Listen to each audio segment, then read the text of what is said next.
our panel will be looking at geographic intersections. And those of you who have spent any time at all with Zao Wou-Ki know, Zao Wou-Ki's life and his art are remarkable for the seeming ease with which they moved across geographical and cultural boundaries. And while Zao's career was indeed extraordinary, this fluidity is actually part of a larger global phenomenon in the post-war period. So the two presentations of this Geographic Intersections panel offer new perspectives on this movement of art, artists, and ideas. So first is Francesca Dal Lago, a scholar and curator well known for her work in modern and contemporary Chinese art. Her own life is one of geographic intersections. She's lived and worked extensively in Italy, China, America, Canada, and is now settled in Paris. Her publications have examined a variety of topics and range from woodcuts to the avant-garde to Mao. Today, she'll talk about global modernity from the perspective of the earliest 20th century in her paper, International Abstraction, Intersecting Languages. Following Dr. Dal Lago is Pepe Karmel. Professor Karmel is Associate Professor of Art History at NYU, where he teaches modern and contemporary art. His publications and curatorial credits are many and include the book Picasso and the Invention of Cubism and co-curating with Kirk Varnedoe the 1998 Jackson Pollock retrospective at the Museum of Modern Art. For the purposes of this panel, Professor Karmel will speak on Zao Wou-Ki and the contemporary abstraction, Kinetic Landscape, and the Field of Signs, which looks at Zao's work in the context of various trends in international abstraction. And then guiding the discussion of these two presentations is Miwako Tezuka. In her roles as curator of contemporary art here at the Asia Society and then as director of the Japan Society Gallery, Dr. Tezuka has focused on modern and contemporary Asian art, with exhibitions and publications on artists like Mariko Mori, Yoshitomo Nara, and Yang Fudong. She is the co-founder of, been told to pronounce this as PoNJA-GenKon, which is a listserv that means post-1945 Japanese art discussion group, Gendai Bijutsu Konkandai. It's, as I say, a listserv whose geographic intersections are aimed at creating a community of individuals with a shared interest in post-war and contemporary Japanese art. I'm looking forward to this. Francesca?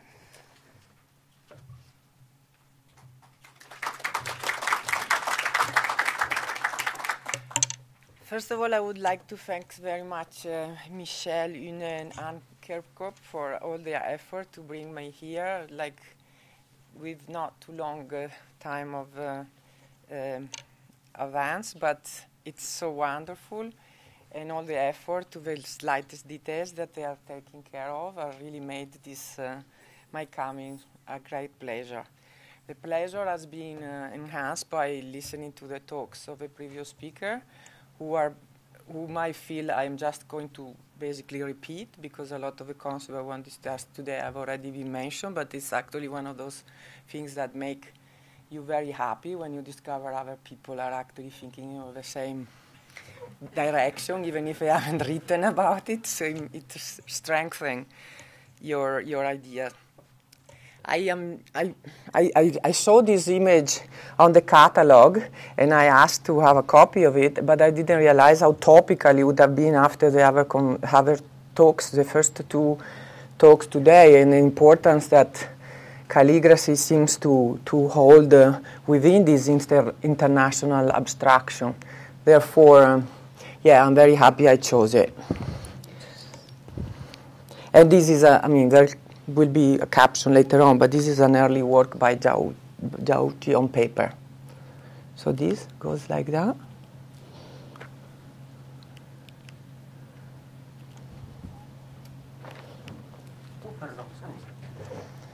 Oh, it's not working? I mean, should I press down? Si. Oh, it's my fault because I had problems. My fault, sorry. I was sure it was my fault. Anyway, I can begin. In this presentation, I would like to focus on the convergence. No, not yet. In this short presentation, I would like to focus on the convergences between Eastern, more specifically Chinese, and Western painting that take place in the 1950s in the field of abstraction. As an art historian whose research focuses on the history of 20th century China, I am very aware of the possibility of expression appearing as formally similar and as if originating from the same cultural source, which are thus conflated in one single international trend that apparently only originates from Western artistic centers and then unfolds toward the rest of the world. In the study of global artistic phenomena, we always need to be aware of the cultural specific of a space where such new global trends supposedly implant themselves, in order to debunk the belief of the uncritical absorption of a Western exogenous language, something that can not anymore be explained with the idea of a modernist tsunami expanding over the rest of the world. In the case of the 20th century China and its conflicted relation with a supposed cultural colonization from the part of the West, two very distinct visual traditions, Chinese and European, appear to align themselves on parallel transformative path that appear to come together in the abstract outburst of the 1950s, which we are going to call the no-limit period. What I will like to argue in this paper is that such encounter, as it has already been suggested by many of the paper before, and particularly by Eric, is that such encounter is already in progress before the exposure of a Chinese artist to the experimentation taking place in Europe and North America in the 1950s in the sphere of abstract art. One could actually argue that this moment was in preparation through a previous, not too long, history of cultural negotiation that are already started taking place in China. So I'll give a little, excursus of what goes on before. From an interest toward form of accurate representation deriving from the Renaissance canon and perfected to a form of science by the academic system founded in France in the 18th century, in the second part of the 19th century, painting in France began to shift towards form of representation favoring sensorial experience and a looser use of a brushstroke, notably in the works of the Impressionist school. In China, on the other hand, since around the 10th century, painting in the intellectual form of the literatic practice had focused on monochrome and essentialized interpretation of nature, filtered through the individual experience of the artist and obtained through a codified use of the ink and water on paper, with a method that could register the gestural movement of the hand, paying greater attention to the painted surface than to the content matter of a composition. This is a completely different century, but it's just to give you an idea that is already obvious by what was discussed before. This practice shares many technical aspects with the linear quality of calligraphy, a form using the same tools and many of the same painterly codes and technique. At the end of the 20th century, not long after the time of the first Impressionist exhibition in France, Chinese political reformers started endorsing a more accurate and scientific form of representation to expose the state of crisis traversed by society, a form that could help into a process of national strengthening. This might not look very realistic to you, but it's one of the first examples of attempt to combine a realist practice, and particularly chiaroscuro, with the technique of Chinese painting.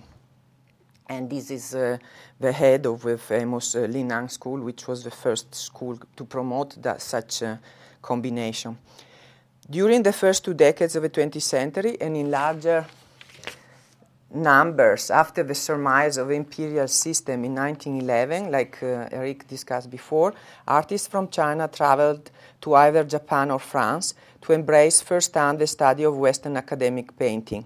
At this time, and especially from an extra-European perspective, academic painting was considered as an expression of modernity and as the possibility to tune in with international practices. French academic painting for Asian artists represented a radical break from their own artistic tradition and a turn towards cultural modernization. Modernity, in fact, I consider, is a question of perspective, as not an aesthetic canon. At a time which in the canonized Western art historical discourse is predominantly discussed as the history of the avant-garde, the Parisian and European avant-garde, what attracted painters from around the world to Paris was, in first place, the rigorous training in drawing and academic realism that they could receive at private academies and at the prestigious École des Beaux-Arts in Paris. To this first generation of artistic migrants belonged Lin Fengmian, who would become the teacher of the painters who were to develop a syncretic form of abstraction, like we mentioned before. These are, like Zao Wou-Ki, Chu Dechun, and Wu Guanzhong. This is a later work by Wu Guanzhong.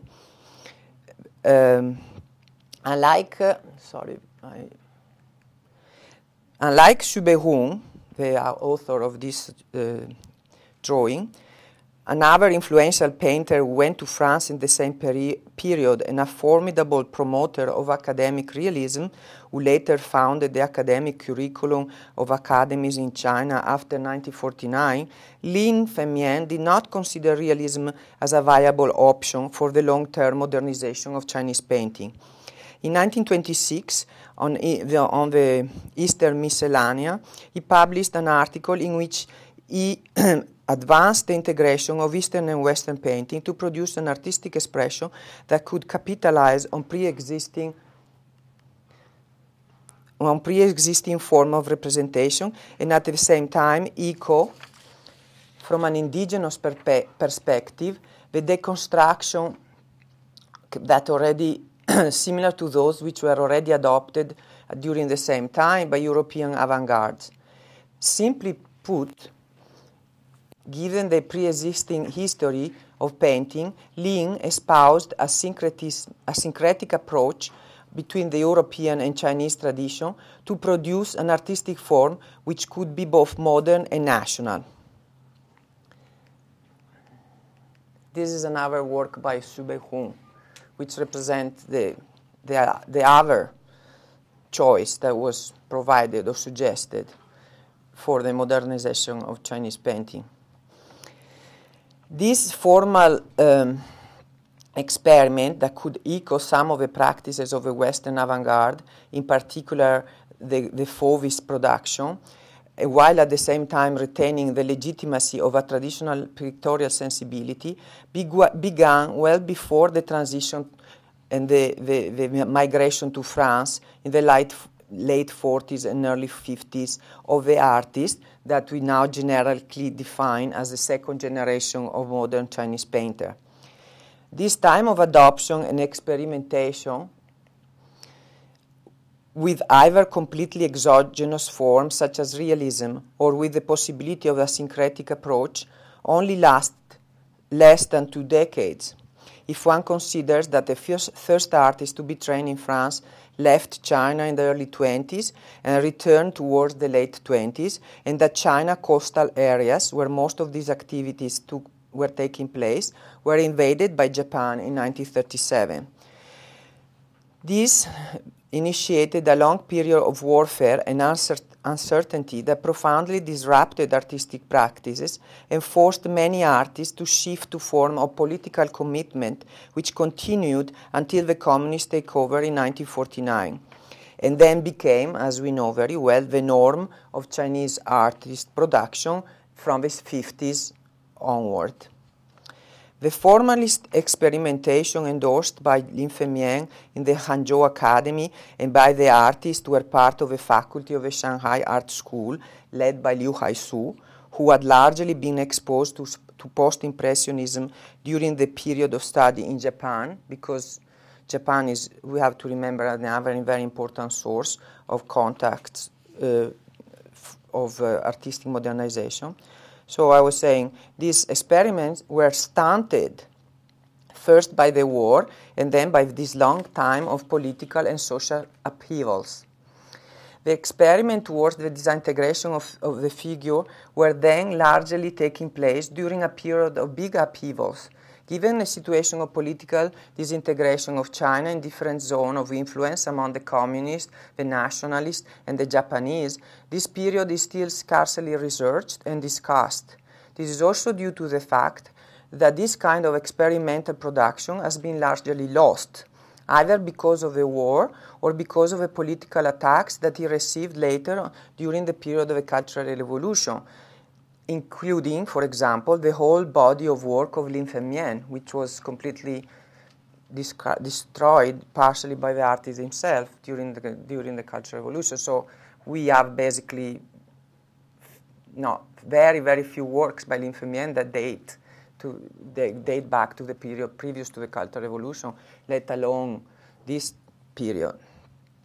The absence of artworks has thus helped to obscure an important episode of experimentation, which is most times only revealed a posteriori by observing the art that artists like Zao Wou-Ki, Wu Guangzhong, and Wallace Ting brought with them, or Chu Dechun, brought with them when they first arrived in Europe. So I put some of the example of earlier work. This is the work I showed at the beginning, and this is a later work by Wallace Ting, another artist less known that belongs to this group. From a closer look at these artworks, we notice a favor towards form of representation that suggests an interest towards looser form, and which, from a Western perspective, we can also read as early sign of a shift toward abstraction. What I'm trying to say here is that the second generation arrived in Paris with a pre-existing sensibility towards the non-figurative, preceding their exposure to abstraction and action painting, which is exploding at the time in Europe and in the United States.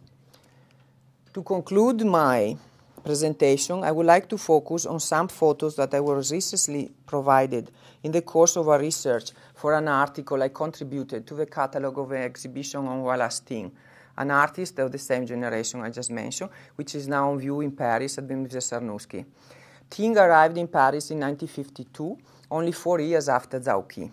In this photograph, and there is more later of the interior,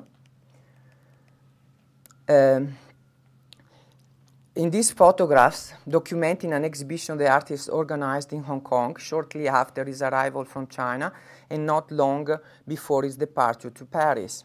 He basically spent a few months transitioning in Hong Kong before he moved to Paris. So we could assume that a lot of this work comes out from his previous training or his previous practice while in China. We see Ting posing next to the poster announcing the exhibition, which is titled, I find that very interesting, Exhibition of Modern Art, Modern Paintings of Eastern and Western Style. The dapper and elegantly dressed young man does not allow any doubts on his self-conscious modern persona and his awareness of contemporary sartorial trends. Accordingly, the exhibition, of which we see an internal shot in this other image, is defined of modern art. As we can see from the paintings hanging from on the walls, the modernity of this production is heavily imbued by Asian traditional idiom, which in fact defines paintings of earnest Eastern style. All this seems to imply that Ting considered himself to be modern in 1952, before arriving in Paris, even if his work at the time were still very inspired by the calligraphic and monochrome tradition associated with traditional Chinese painting. There is no contradiction here between being modern and being Chinese, between the possibility to be up to the time and still maintain an Eastern character. In the same way, Zao, who preceded Ting of 4 years, arrived with a physical and material luggage that was the result of his period of study at the Hangzhou Academy, where the integration of the Chinese and Western tradition toward the production of modern forms of painting was well underway. To end, a by far too short and general intervention, I want to argue for the predisposition toward abstraction, which was enhanced and further support, not initiated by the displacement of these artists to Europe, and the predisposition that emerged from their familiarity with the idiom of ink painting. Because of such predisposition and the very condition of the Western art world at the time of their migration, the way, for example, in which contemporary European avant-garde, as for example the Cobra group, were taken over by a craze for Japanese calligraphy, it was as if the hubs of Western modern art, or at least Paris, were ripe for the arrival of this generation of Asian artists. And it was through this exchange of interest that the international character of abstraction in the 1950s emerged. All of this to say that it's always important to remind oneself, time and again, that Western art is not always the only playground of modernization, and that many alternatives to this narrative exist, but are often obscured by a discourse of artistic centrality, which is high time to overcome. Thank you.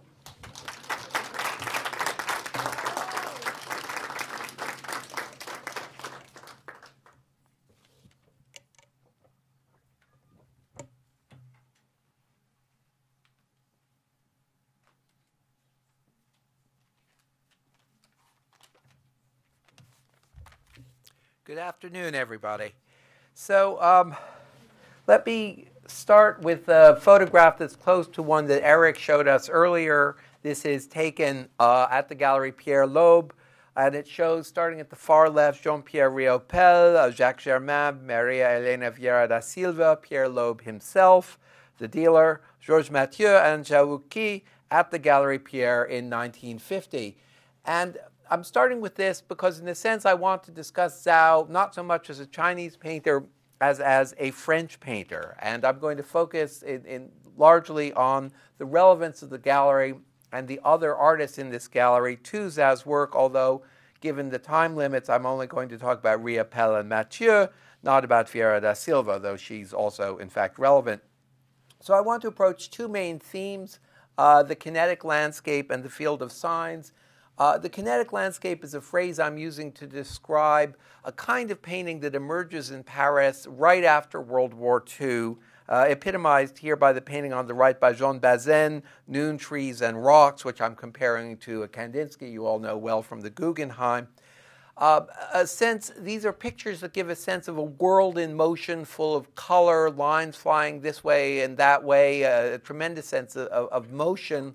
Why does this emerge in Paris at this moment? I think it's a symbol, a kind of allegory of the rebirth of France, the rebirth of Europe after the nightmare of World War II and the occupation.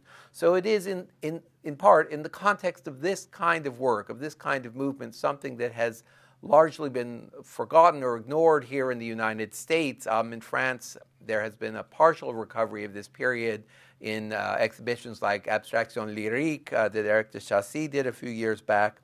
But here's where I'd like to bring Zao into the picture. Here on the left is a very early painting by Riopel, whom we just saw in the photograph, an untitled work of 1946. And on the right, a painting from today's the current exhibition, Zao's Mistral of 1957. I think you can see the similarity of forms, the heavy black lines, set against a background, a kind of atmospheric background with this strong sense of motion, which of course is also evoked by by the title of his painting, Mistral. This is the name of a wind that blows through Provence. It starts in North Africa on the Sahara, crosses the Mediterranean, then blows quite savagely into Provence. It's such a hallmark of that area that the great Provençal poet Frédéric Mistral took his name from it. And I think it also, in this case, is meant to remind us of Vincent van Gogh, of course, did much of his great final work there in Provence. And Van Gogh's images of landscapes that are in motion in part pragmatically because the wind is sweeping through them, setting the hay and the olive trees and everything else, the clouds, into motion.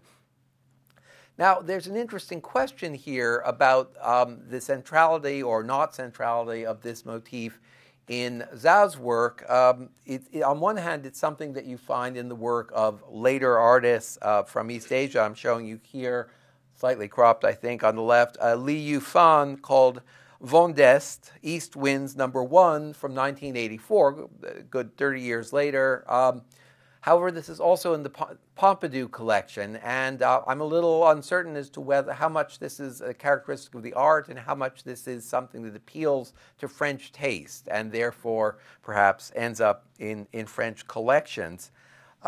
Finally, another version of this idea of a landscape in motion on the left, I'm now showing you Georges Mathieu's composition of 1950.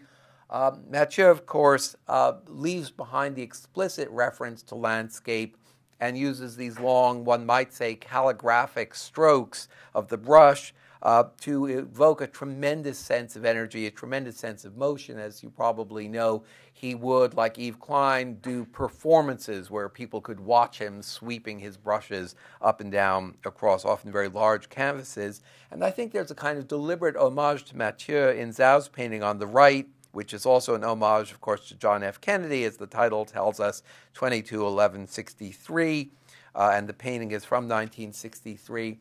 So in this case, the sense of energy is referring not only to a landscape, and not only to Mathieu, but to the tremendous energy and vitality of this very youthful present. As you know, Kennedy was much younger than most previous presidents had been, a very strong contrast, obviously, to Dwight Eisenhower, who had preceded him. So the sense of tragedy when he was assassinated, of someone cut down in the prime of youth, was extremely intense, and this is something I think that Zao captures quite brilliantly in the painting on the right.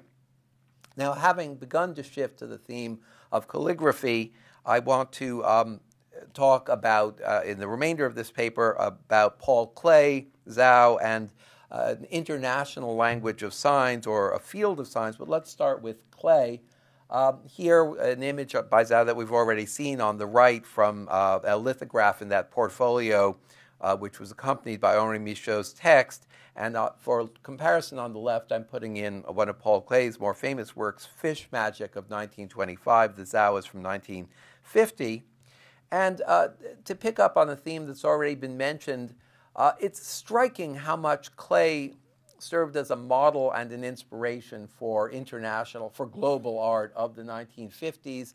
Looking back to the wonderful V.S. Gaitonde exhibition that was recently at the Guggenheim, here on the right is Gaitonde's untitled work of 1956, and by comparison, the Guggenheim's own Klee Red Balloon of 1922. So why? I mean, this is something I think that everyone who looks at art of the 50s now recognizes, that Klee had this catalytic role for much of art made all over the world, or by artists from all over the world. And it seems to me the answer is really not complicated. It's that Klee had arrived at the extraordinary synthesis of abstraction and figuration. And this was, of course, inherently interesting and inherently inspiring. But beyond that, I think it solved a problem that many artists, particularly from outside the West, felt, which was how to be responsible to their own national traditions, to the social political situations of their homelands, while becoming part of Western modernism. Obviously, in China, in India, even, let's say, in the Soviet Union, the tension between abstraction and figuration gets played out in terms of saying that figuration is the politically responsible choice. This is Zhu Behang's argument. In China, in the 20s and 30s, and that abstraction is just kind of Western frivolousness. And I think clay showed that you could have them both. You could do both of them. You could be an Indian artist like Otande or a Chinese artist like Zhao and still participate fully in Western modernism. But I want to pick up on another aspect of Clay's example, which this is his Signs in Yellow from 1937. Michelle has got me so terrified of going on too long that I think I'm perhaps rushing through this too much.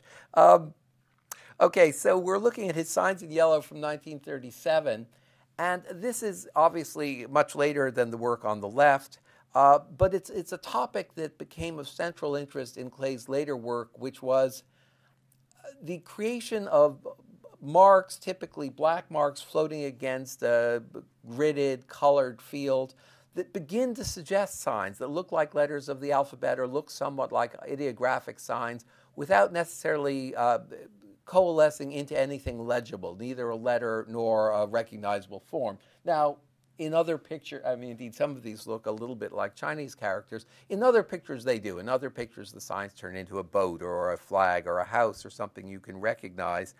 So this is a topic we've explored, for instance, in Bob Harris' discussion of artists who deliberately place their work on the border between legibility and not legibility. So I guess I'm arguing that this really, I'm not saying that Guenda and Xubing get this from Clay, but this is in fact, I think, a central preoccupation of much of modern art.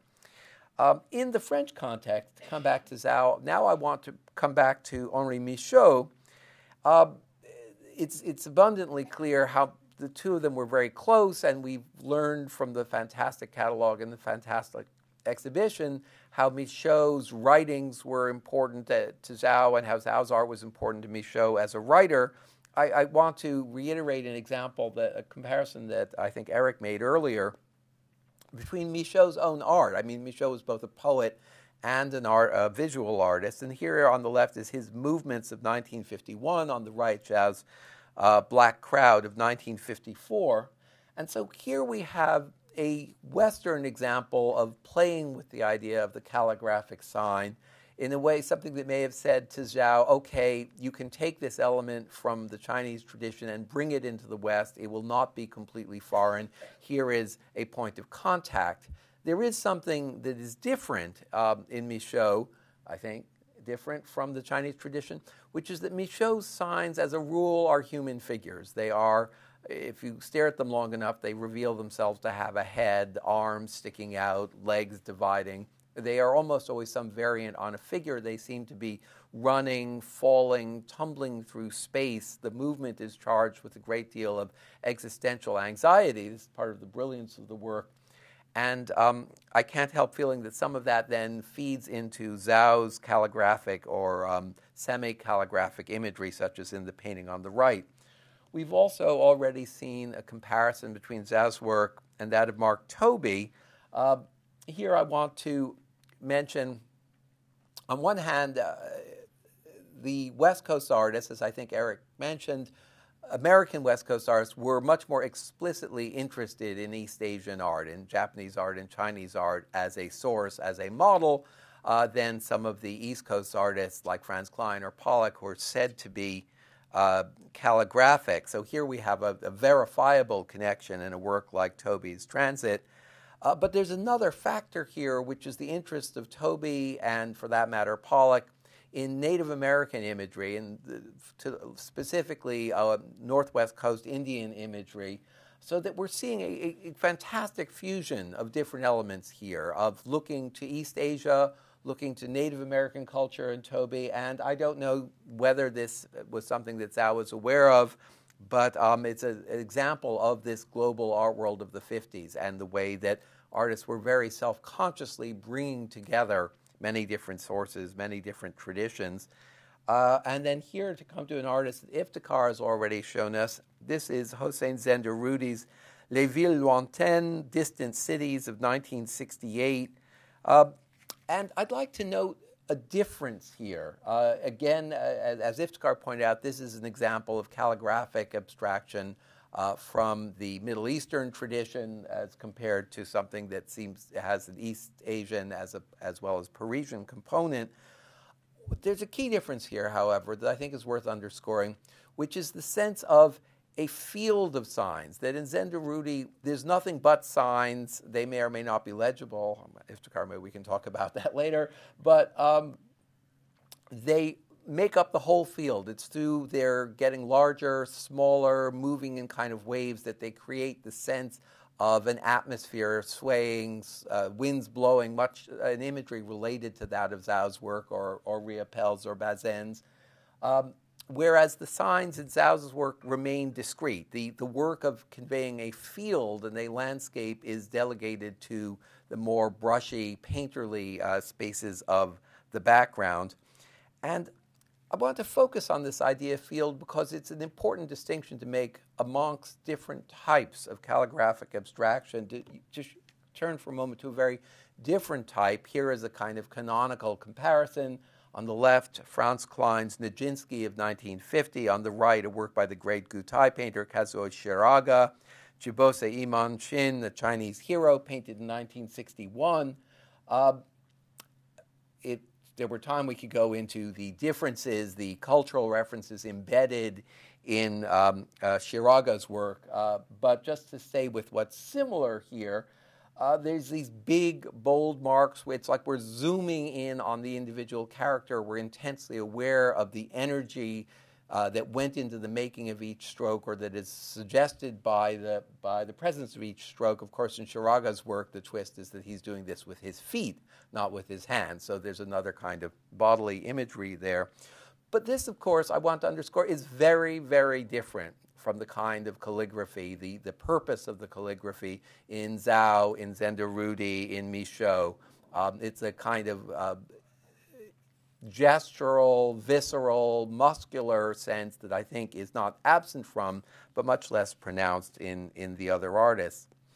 But now to return to the idea of the field, I want to bring in a couple of final comparisons to artists who also work with the field and who are contemporaries of Zao's. On the right, we're looking at Zao's Red Pavilion of 1954, and on the left, Bradley Walker Tomlin, the New York artist. This is number 20, 1949, from the Moderns collection. And Tomlin is an artist who is an important figure in the New York school, who has been somewhat overlooked in recent years, and I think really deserves a revival. And think about the similarities here, the presence of calligraphic signs floating in front of a field of colors. In a way, Tomlin is going back more directly to Clay's model of a kind of loosely gridded field of different color planes. But also the calligraphic signs are different. Tomlin seems to have drawn them in with hard edges. You don't have the sense, the seemingly Chinese sense that you get in Zao of the individual brush mark. With Tomlin, they seem almost like printed characters, hard-edged, in a way that looks forward to the more impersonal style of much of the art of the very late 1950s and the 1960s, minimalism, pop, the sense of a printed letter, something that is secondhand and conventional even at the moment that it is first made. Here in Tomlin, as in, to return to Shubing or Guwenda, the signs look like conventional signs, but obviously they aren't. They are created signs. They are individual signs. They are probably worked out in the course of making the painting. But that sense that you have when you first see them, as if you ought to recognize them, is an important part of the picture's effect. And finally, I wanted to bring in the Brazilian artist Mira Schendel. This is her an untitled work of 1967. There were a number of works like this in the wonderful dual retrospective that was at the Modern a few years back. As you can see, she uses a variety of marks, some of them that look like stenciled or printed letters that are recognizable as parts of the Latin alphabet, other ones that look like handmade signs, more gestural.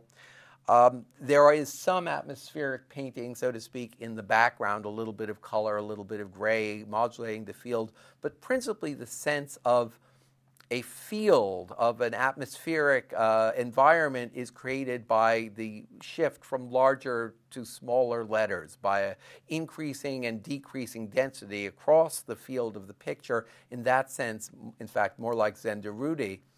So I don't know that she was aware of Zao's work or vice versa, but I guess my overall point here is that the preoccupations we're looking at, not just calligraphy as a kind of broad, undifferentiated term, but the idea, first of all, of an abstract landscape, something that gets translated, say, into the kinetic work of artists like Julio Leparc, who's on view. There's a retrospective in Miami right now. The sense of a kinetic landscape, the sense of a field, a revival of Impressionism, which Francesca mentioned a few minutes ago. In effect, we're looking at a lot of abstract Impressionism. These are shared preoccupations of many, many artists working all over the world during the 50s and the 60s. And I think that really to understand any one of them, we need to see him or her, in this case Zao, in this broad and extraordinarily rich international context. Thank you.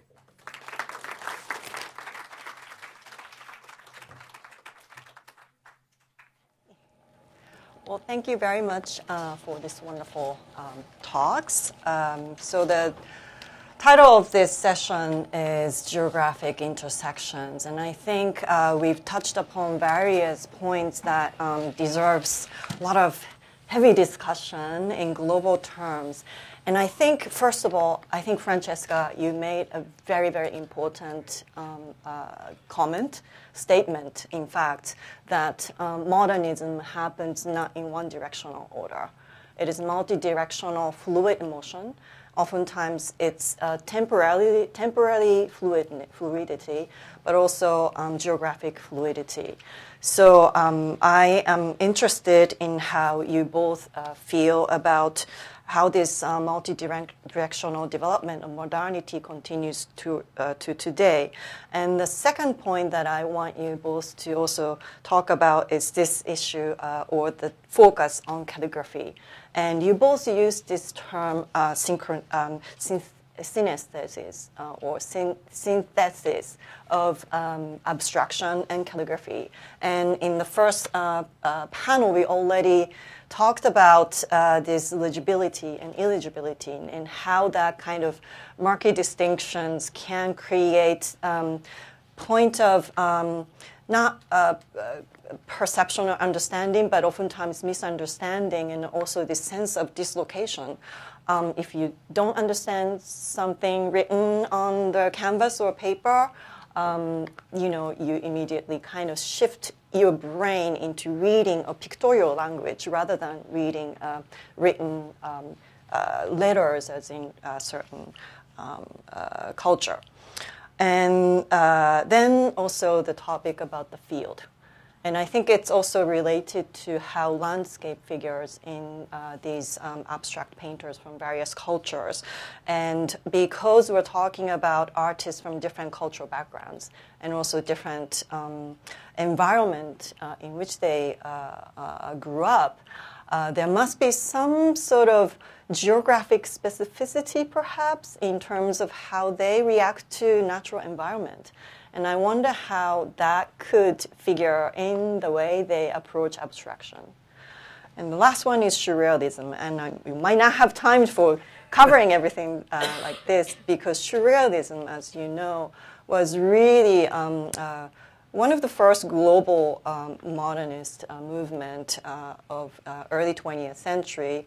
And like Breton, he had a very ambitious global vision. I mean, he was already starting the communication across the oceans. So I wonder how that was influential in different cultures. So maybe I'll first ask you, Francesca, about the calligraphy then. How you understand the legibility and illegibility and how that affected Chinese artists in developing their visual language, even from the early 20th century. First of all, I'm not such an expert of this generation. I'm more of an expert earlier and later. Mm-hmm. but I'm an expert. I have worked more on this. It seems to me that in the case of this generation, like Zao Wou-Ki and in particular, but this is my assumption. It's not based on any. The pictorial value is predominant over the reading or the content related value, because I think we have also to consider where he's doing this experimentation. I don't think he's like Subin, like what Shukri mentioned before, who did the Book of the Sky for a Chinese audience. Zao Wou-Ki is not doing it for a Chinese audience. So that's probably one of the first things one has to consider. It is true that for me, I've always, I've known Subin's work from before it was ever known, because we were at the same school. I always wished I didn't know. By looking at this work, I actually the same question I had it my whole life, the same that Robert asked. What does it look like to somebody that does not know how to read? Because I do know how to read, at least to a certain extent. Chinese language, it's of course for me deformed by this attempt to see some resemblance to some characters that of course I know exist, because it's not that he invented it completely. It invented on the basis of existing radicals that form the body of a Chinese dictionary. So it's not they're not completely invented. They have parts of them which could make them look real. So I think that this basically to and also a lot of the calligraphic work that Sheng Kui was showing. I think there are certain works that really are. It depends on the work. It depends on how the artist decide that he. And actually, I wanted to ask why they are always he, but then it's another question. Uses the reference to calligraphy. I think they vary very much. And some, like before, when I was looking at some of very interesting images Kui was showing, the first impact is that, yes, they want to establish a relationship with a written form, but they are already overcoming the meaning. I had, from the first panel discussion, I had this kind of comment, because I wonder how different it is as an act of understanding, how we read a language and how we read a pictorial language. Even when we read language, if you're thinking about microscopic differences, everybody understands differently. Even when we speak one language, there's like a minutiae of differences, right? There's this kind of I feel like it's the dislocation, like a moment of realization that we're not completely communicating everything in the same term. So how, like, for instance, Pepe, when you show like a Klein and Shiraga's paintings both together, like even if I can read Chinese or Japanese characters, when I look at Shiraga's work, I could misunderstand it as a really crazy cursive script, but it is not, of course. And I looked at Klein, and it could mean something. I can misunderstand it as a character. So there is always this kind of possibility of misunderstanding when it comes to pictorial language and language per se. So. Yes, absolutely. And here, I think it might be useful to bring in another discourse on the nature of language, which actually would fit with Zhao's Parisian context, which is the discussions that were going on that seem to have emanated in Picasso's circle in the late 40s. Picasso, in a number of interviews of the 40s, talks about painting in general as a kind of language, and remarks that, in fact, there is never simply a transcription of reality, that every artistic style is a language with its own stylized set of forms, and that it is necessary to learn to read that language in order to understand that style of painting. I mean, he's principally defending Cubism and his own kind of work, but I think we can then take the discussion we've been having around Xubing and Guwenda and turn it around to be a discussion about painting, and to say, well, can we assume that there is such a thing as realism? What are the conventions that go into realism? As you were just saying, is this a language that can be understood, misunderstood? To what extent does it have conventions which continue to function despite small differences? I mean, there are many different ways of writing the letter A, different typefaces, or if I'm handwriting in my dreadful handwriting, you might still be able to read it even though it's completely different from the way you would write an A. We refer mentally to these conventions, and to some extent the same thing happens with realistic painting, that it's actually not like a photograph, but it's powered by a set of conventions. I mean, this is one of the places where I think we have something could be learned from the Chinese aesthetics, from the analysis of the conventionalized landscape in Chinese art, could be projected back onto the history of European art in a very productive way. So there's work yet to be done there.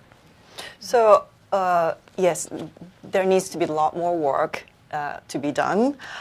So I wonder, Francesca mentioned that the early 20th century and continuation and discontinuation of the modernist moment in Chinese art history, the challenge comes from lack of documentations and records and things like that. Yeah, the war works.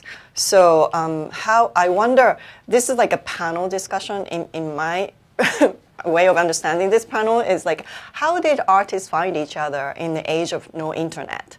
You know, like how did they, you know, like when they were still away from like Paris or other parts of the world, how did they get to the sort of avant-garde spirit, or what existed before them? Are there like any significant records or exhibitions, collections? What I mentioned before was not there is a lack of, there are records, but when you don't have artworks, people are not even motivated to go look for the records. It just doesn't exist. You know, art history, until the way I was taught, you begin from the artwork. If there is no artwork, you have to, so there are records, and sometimes the records are substitutes of the artwork, because a lot of work of that was also shown today, we only know through reproduction of articles that were published in magazine and a publication over time. We don't have the works. We only have the reproduction, which normally are not very good quality because of, you know, the printing developed. In terms of a way they will group, I mean, I'm speaking in front of Shen Kuan-Yi, who's writing a book on this issue. He just told me, so I think, you know, first of all, schools where, you know, this academy were founded by, didn't exist in China before. They were founded in the late 20s by artists who had studied, or I mean, they start from the beginning of the century, but you know, for example, the one that we mentioned a lot today, by the one in Hangzhou, was founded by Lin Femian after he came back from Paris. So those are already a major, as far as I understand, point of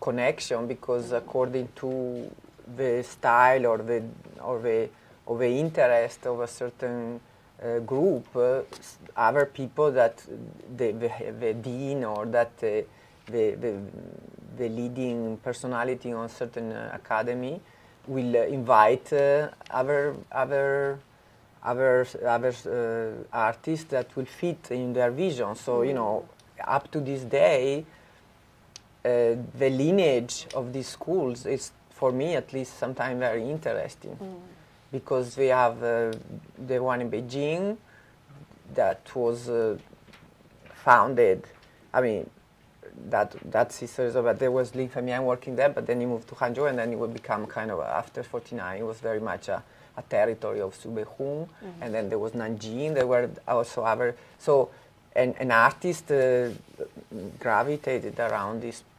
Then there was the artist, you know, then there was Shanghai, there was exhibition, there were there were society that were organized, and then there were also magazines, the artistic art magazines in the period, the Republican period. It's a crazy production. It's very difficult to very often it's very difficult to trace them because they only have few numbers and few issues, and they are scattered on the whole territory of China. So it's very difficult to know where they are and to find them. And certain university has some numbers, some other. But there was a great production, and that's what also helped artists keep in touch with each other. Because, for example, a lot of information that of what's going on in Paris is published in this. I mean, it's not that you find it in Paris; you find it in China by looking at magazines in which people from Paris write. It's the same thing in Japan too, because in the 1950s, as we are now familiar with Gutai and Bokubi, also the avant-garde calligraphy movement, since the early 1950s, they were already publishing featuring, reproductions of various international abstract artists that seem to share the spirit of, like experimentation. And if you want to come to the more contemporary time, like the latest generation, people like Huang Yongping and the third French wave of Chinese artists, critic are the center. Because you have to remember that in Paris it was not just the artists, but also Ho Han-ru and Fei Dawei were in Paris, and they were the pivot. Yeah, and in the 1950s in Paris, Pepe, you brought up the important role that the gallery played. Yes, so I think, alas, that we are running out of time here. Yes. So I just want to reiterate what Francesca has been saying, that before the internet, there was the glorious internet of print. Yes. I think we may have time for one. Okay. One question from the floor. Well, I see two hands. This was up first. Sorry. Oh, right here in front of second row, yes. Maybe you can take both questions. Thank you for the panels. It's very inspiring. I have a question. I really like the. Sorry, I cannot pronounce your name. Right? Neither can I.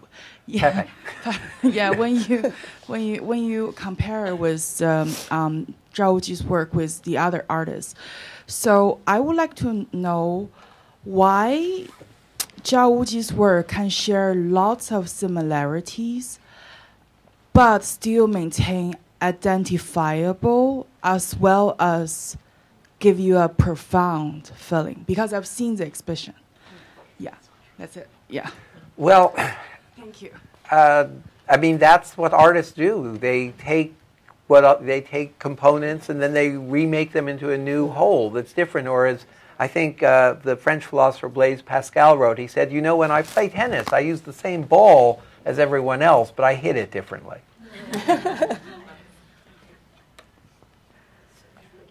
Can we take one more? Okay, one more. Final question. There's a lot of resonance and movement in a lot of these works. I'm wondering how music has influenced them.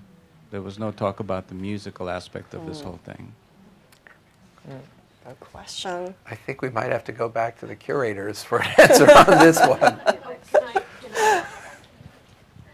So the big event at Colby College is going to be a concert in honor of Zao Wou-Ki on April 13th in conjunction with the exhibition, because Zao Wou-Ki was also a musician, loved music, and Water Music, which is downstairs, was actually inspired by the piece by Handel of that same title, and it was actually titled in English because of that reference. So yeah, there's a lot of music in Zao Wou-Ki. I can't speak to the other artists that have been addressed here today, but if you want to come see the show again, we'll have one painting that's different at Colby, but Maine can be okay in April. We're not doing it in February because it's not a nice time to come to Maine. But April 13th, come and join us for a concert where this very topic will be explored. Wonderful. Great. So your question will be answered in April 15th. Hi, I'm Michelle Yun. I'm the Senior Curator of Modern and Contemporary Art. And I'd like to ask you to please join me in thanking all of our participants today.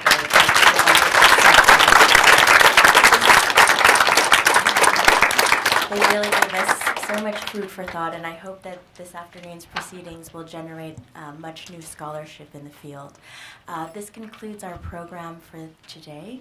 I know there were still many questions, so if you'd like to join us for a reception across the hall, you can continue the discussions with our participants. Thank you so much.